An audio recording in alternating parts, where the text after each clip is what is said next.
Welcome to Inside the Mavs. Kevin Gray, Mavs Insider for 105 through the Fan, joined as always by my partner, Grant Afseth of Mavericks Sports Illustrated. Appreciate you joining us on Apple Podcasts, Spotify, wherever you get your podcasts for free. Make sure you give the podcast a 5-star rating and write a review while you're there. You can also check this out wherever you get your podcast for free. You can find me on Twitter at Kevin Gray Sports. You can find Grant on Twitter at Grant Afseth. Our Mavericks Summer League special here, as well as our conversation with Jaden Hardy. Jaden Hardy, our featured guest here on Inside the Mavs on this episode. Again, appreciate you joining us however and wherever you may be watching this or listening to this. You can also watch this on my YouTube channel at Kevin Gray Sports as I bring in my man Grant Afseth, getting ready for Mavericks Summer League as they get ready to take on Oklahoma City in their first matchup in Vegas. The Summer League team rounding in the form. Grant, what's going on? It's going pretty good for sure. It's going to be interesting to see, a Summer League team with, a second-year guard with a lot of expectations in Jaden Hardy, and then 2 first-round picks, one being a lottery pick added with Dereck Lively and Olivier Maxence Prosper. And the team's bringing in 2 of their, two-way contract players from last year as well. One being a Summer League standout for the Mavs last summer in AJ Lawson, and then McKinley Wright, who's played a lot of time with Jaden Hardy, dating back to last summer, as well as with the Legends and at times with the Mavericks bench unit during injuries, creating opportunities for him. So it'll be a pretty interesting overall situation for the Mavericks with this year's Summer League. Jared Dudley taking over as the head coach of this year's Summer League team for the Dallas Mavericks, with Greg St. Jean having moved on from this Mavericks team. Jared Dudley takes over, has been running practices, very lively practices, very talkative practices that we've seen so far for these Dallas Mavericks. But the featured guy for this team, this Summer League, is going to be second-year guard Jaden Hardy, where Jared Dudley's already talked about the idea that he's going to be getting a bunch of shots during the course of Summer League play. I'm not going to lie to you, Grant. I'm still a little surprised that Jaden is even going to be playing in Summer League this year, given the effectiveness that he had in his rookie year and becoming a real contributor to this team. The Mavericks feeling like, though, his development continuing to grow, and the best way to do that is to get some more run this summer, but he will be the man for the Dallas Mavericks this Summer League this year. Yeah, it's actually interesting overall around the NBA, some of the names that are out there that are playing, or participating in Summer League. Seems to be like a trend the last little while with even like highly drafted players like Jabari Smith, Benedict Mathurin. They're even players, that had those productive rookie seasons, but they may not have played that sort of larger expanded role like Apollo Banchero. Like, he doesn't need to play Summer League by any stretch, and he showed a lot, filling up the stats sheet in his rookie year. So he's good playing that top, offensive role. But, like Jabari Smith, he didn't have that role. Benedict Mathurin, he didn't have that role. They're not necessarily going to get their number called for ISOs, be like the focus of the offense, initiating things. So that Vegas is a good opportunity, to allow them to do those things and see how they handle it, being the focus of another team's game plan, the best defender, all that sort of stuff. And that applies to Jaden Hardy as well. He later in the season last year, when injuries, took place with, whether it's Kyrie Irving, Luka Doncic, or even both of them, the person that immediately skyrocketed in, involvement or usage was Jaden Hardy. Like, there was moments where it felt like one week he was a DNP, and then another, like he wasn't really hardcore DNP by any stretch, but it just felt like he was kind of not getting a consistent, stable, big role by any stretch off the bench. And then all of a sudden he was the first option starting. It was so you got to have that type of player that you're going to use as your emergency option, really prepared to handle things as Jared Dudley has mentioned that are going to be priorities, like handling traps, handling, not getting the calls whenever you're, attacking the rim and you're, being a lot of pressures on you to kind of set the tone, and, you're not getting calls. Be able to set up teammates. A big thing that he's talked about is, basically more sophistication in Jaden Hardy's, high pick and roll reads and things of that nature. Like, it's very, difficult for a guard to grow making like low man reads, if you will, like the defender responsible for the weak side corner. Like Luka is so like phenomenal at it. He makes it look easy with how he slows up his pace, makes that low man, either commit to the help or just be stuck in no man's land before making that spray out, that corner spray out pass. Those are the types of things that they're looking for Jaden to develop, since he's a score first guard with a lot of talent. But, entering the NBA, like after one season with the G League Ignite, there's refinement that has to take place. And, just adding more layers, like whether it's like, now he's going to start to work to snake ball screens and get into the gap and play out of that with more, patience, as opposed to just coming straight off the pick and attacking the rim and, maybe, going right into the drop coverage. Things like that make it more, viable for him to handle that larger role in high stakes games. And especially if there's injuries, that becomes vital, very fast, that he's prepared for all of those things that kind of come with it. So for Hardy now, he has a real opportunity to not only grow in terms of obviously his offensive game, as Jared Dudley has talked about, in terms of his ability to play in drop coverage, already elite when it comes to his ability to get the ball to the basket, but now making plays for others, making plays out of short rolls, hitting guys in the corner, all of these other things as he becomes a better playmaker just makes him that much more lethal as an offensive talent. And when you have the ability to get downhill the way that Jaden Hardy does, and then you start adding the playmaking aspects to it, now you really become a terrific all-around player that can put pressure on defenses in a multitude of ways, not just the ability to knock down shots from the outside or get to the bucket, but now you're making things easier for your teammates. And if he can become yet another playmaker for this team, already with Luka and Kyrie there, now you're really putting defenses in a bind about what they have to do to try to defend you and what decisions they've got to make to try and put you in a position to be stopped. Because if you can't, Jaden Hardy can now, if he continues to improve in those aspects, really become a really good playmaker for this team that adds just another dimension to this offense in terms of the creativity for them.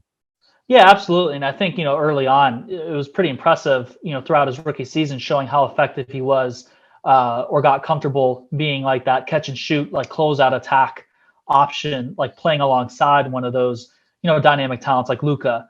But, like even dating back to his, his summer league last year, he wasn't necessarily the most efficient playing out of high pick and roll or being like the initiator.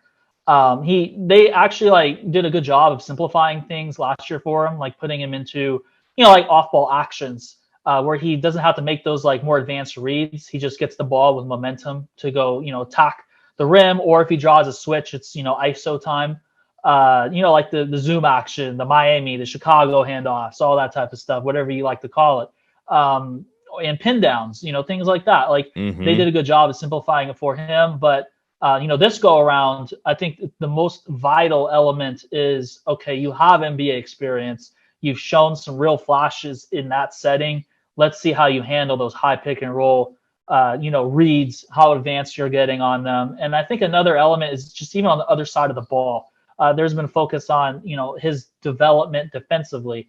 He's mentioned he's changed his diet. He's worked on with the strength trainers to improve his lateral quickness.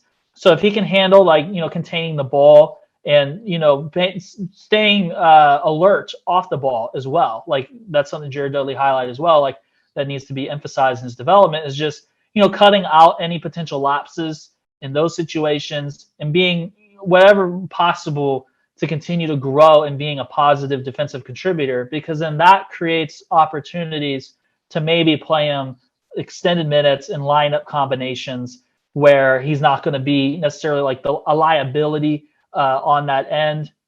Because when you have Luka and Kyrie, there's a lot of firepower offensively. So, yeah, for sure. It becomes almost like a diminished return sort of thing at some point if you're giving up too much on defense. But if you can still stay positive defensively while having another dynamic, contributor, then you can really start to be, interesting with some of those 3-guard lineup combinations at times if you want to get creative with it. And, it's not a direct comparison, but when Jalen Brunson and Spencer Dinwiddie were still in the fold next to Luka. They had quite a bit of success, just throwing a different look out there and just really applying a lot of rim pressure on, opposing teams with those three guys. Obviously, the size isn't the same. Spencer Dinwiddie is a true 6'5". Jaden Hardy listed at 6'4", maybe 6'3", who knows exactly, but so definitely that puts more pressure to be even that much better defensively because of the size. A little, not a huge difference, but still requires more, if you will. So with that being said, let's bring in our special guest, Jaden Hardy of the Dallas Mavericks, our featured guest on Inside the Mavs. Had a chance to sit down and talk with him just to get his perspective on how he's feeling going into Summer League, what he's feeling about this team going into next year, and what his own personal goals are for growth as he goes into his second year in the NBA. Here is Jaden Hardy here on Inside the Mavs. Take a listen and watch here. Kevin Gray with Inside the Mavs here with second-year guard Jaden Hardy. Jaden, what's going on, man? How you doing? I'm good. How are you? I'm good, man. I appreciate you taking the time with me. Obviously, for you, going into your second year with this team, what did you learn most about your first season that you're excited to bring to the Mavs this upcoming season? I feel like what I learned the most from my first season going into my second season, is just being, very detailed into my work, and what's going out there, attention to detail. I feel like that's the main thing that I learned. The attention to detail is very high once you get to this level, knowing what you're doing, knowing the defensive schemes, concepts, who you guarding, and trying to make the right plays. So. And for you, when you look at the makeup of this group, you going into your second year, Kyrie Irving now back with this team, what did you learn most from Kyrie last year that you're ready to impart into your game this upcoming year? Ever since Kyrie arrived, he was always helpful from day one.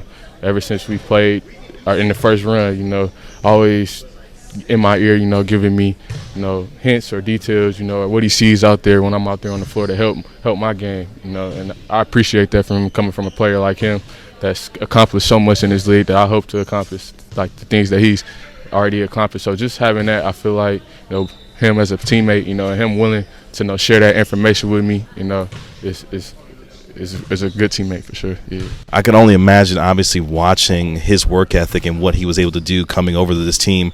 What were some of the things work habit-wise that you saw from him that you want to incorporate in your game? I mean, just watching his daily routine, just trying to watch what he does daily, adding it to my routine. So just watching him up close on that, like how he takes care of his body, what he does to get ready, before the games, after the games, taking care of his body. So stuff like that, just trying to, steal stuff from his routine and add it to mine. That's how I feel like. Yeah. And now going into this year's Summer League, you're kind of the leader on this squad. Obviously, I guess a quote-unquote veteran in the game, if you will, of Summer League, and now having a chance to help these young guys.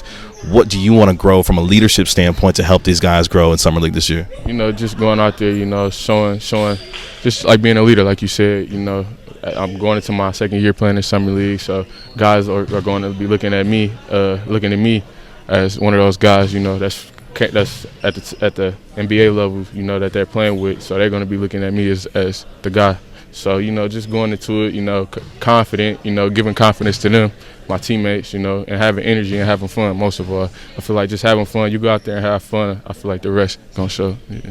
And with Jared Dudley coaching this team this year, what is your relationship like with him growing with this team, knowing what you guys are looking to accomplish this summer? Yeah, this is Coach Dudley. Like you said, he's going to be the head coach. So, I'm very excited for that, and I feel like, he's always been very helpful ever since I arrived. Just showing me film, going through workouts with me, just giving me details, and hints, stuff that I could use, in the game, to add. And I feel like that's really a big thing, with coaches. I feel like just being able to have somebody that's very hands-on, working with you, I feel like that goes a long way. Where are you most comfortable now that you've gotten the chance to be in this league for a year? Where have you felt like you've grown the most, not just as a player, but also as a person in and off the floor as you continue to grow in your career? Yeah, I feel like for sure, off the court, just trying to, be involved with like the community and stuff, give it back. And, just trying to, be seen, in this community, this Dallas community. I want to be involved with it heavily, and I feel like just on the court as well, just, working hard, trying to learn, trying to grow from the the learning from the players to the coaching staff. You know, I feel like there's always something that you could do to get better. You know, keep working and polishing. So. And for you going forward, your personal game continues to grow for this team goal-wise. Obviously, didn't have the great season last year that you were wanting to, but you personally continue to grow. What do you want to continue to see from this team as far as improvement is concerned going into this upcoming season? Yeah, I feel like, you know, going into next season, you know, just us being together as one, as a unit, you know, and just going out there, leaving it all on the floor when we step out there, playing hard on both sides of the ball, you know, and playing the right way and having fun. So. And for you, when you look at this team, obviously going through the things that you went last year, how do you feel like that'll make you better as a player going through some of the adversity toward the end of the season, and how you'll use that to fuel you this summer and going into next year? Oh, yeah, for sure. You know, just, you know, overcoming adversity, you know, I feel like, you know, that's going to let you know, like, how you're going to get through things. I feel like going through adversity, and I feel like I know it's good. I feel like it was good for me to go through it, you know, early on as I was up and down, you know, going through the G League and trying to find my role with the team. So I feel like just going through that adversity prepared me for anything, you know, along my career. And I feel like I know how to handle it. So if any situation I'm in, I feel like I'm going to be able to handle it. So. What's your relationship like with Jason Kidd and how he's continued to help you grow as a player and how he took you under his wing and helped you grow as a player last year? Yeah, J Kidd has always been very helpful to it since the first day I arrived as well, you know. Just being there for me, talking to me, you know, watching my workouts, you know, telling me things like what he sees when I'm working out, things just helping me of that nature. And, you know, he's like that with everybody, I feel like, not just with one player, just all of his players. He wants to help all of us, you know, he wants to help us get paid. So I feel like having a coach like that that wants to see his players succeed, I feel like it's very rare. So, yeah. What excites you most about this group and for you growing with this team and what you'll be able to bring for this group, not just for the Summer League team, but also for the overall group next year? Yeah, I mean, I feel like I'm super excited for the guys that we got, you know, returning and the new guys that we got coming in. I feel like, I mean, with the guys that we have, we're going to be able to get out in transition and play fast, you know, and create advantages and opportunities, you know, being able to move the ball and make the right plays. And I feel like, you know, with the guys that we adding, trying to, you know, be able to, you know, be better on the defensive side of the ball, you know, knowing our coverages, knowing who are we guarding, and, like, being able to helping each other, being there for that next man. And I feel like, I mean, with the team that we have with Summer League and with the guys at the coming in for, you know, at the highest level, I feel like we have a good chance, yeah. Last one for you. What's your message to Mavs fans about your excitement for this season, this Summer League, and what you want to continue to grow as far as your game is concerned? What message would you have to Mavs fans who really support you and want to see you continue to grow with this team? Yeah, my message to the fans is, I mean, I'm super excited to get back out there in front of the fans, you know, and put my heart out there on that court, you know, and try to come and bring home a championship. That is Jaden Hardy of the Dallas Mavericks right here on Inside the Mavs. Jaden, appreciate the time, man. Thank you. No problem. So really want to thank Jaden Hardy for coming on Inside the Mavs with us on this episode here. Just a terrific conversation with him, an engaged young man who now is 21 years of age and now looking to continue to build his impact on this team going forward here, Grant. And for not just Jaden Hardy, but for the rest of this team as we get ready to close this episode today, as they get ready to take on, you know, the Oklahoma City Thunder in Summer League. Just the overall makeup of this squad, obviously with Dereck Lively and Omax Prosper being the headliners alongside with Jaden Hardy. What is this team looking to do besides just win games, because they didn't do that a year ago in Summer League, and what you want them to accomplish with Jared Dudley as their head coach with some of the guys that are going to be featured on this squad this year? Yeah, aside from seeing how, you know, Jaden Hardy handles all the things we just discussed with the larger role, you want to probably evaluate your two-way contract players, determine like how further along they are in their development. Do you maybe want to switch them out if they aren't progressing in the ways that you feel they are, or do you see enough to where you give them a roster spot? Because that's also a possibility if things go, you know, fantastic, a standout performance in Vegas. Sometimes that, you know, gets you a spot on the 15-man roster. And last year, you know, AJ Lawson was a standout. It wasn't enough to even get him a two-way with the Mavericks, but, you know, he ended up finding his way back and signing a two-way contract later in the year. But yeah, just seeing, you know, where their progression is, you know, for AJ Lawson, he's shown, some good signs of being a 3-and-D wing with, very explosive, vertical leaping ability. He's got some good lateral quickness. But, with him, he's got a very like kind of thin frame. Like he entered last year, I think at like 179 on the listed notes, and he's at 185 now. How functional, is any of the strength that he may have added to his frame, like things like that. You want to see how can he handle, attacking closeouts, all that good stuff. And then for McKinley Wright, you want to see, his shooting ability. It's something that he's really emphasized.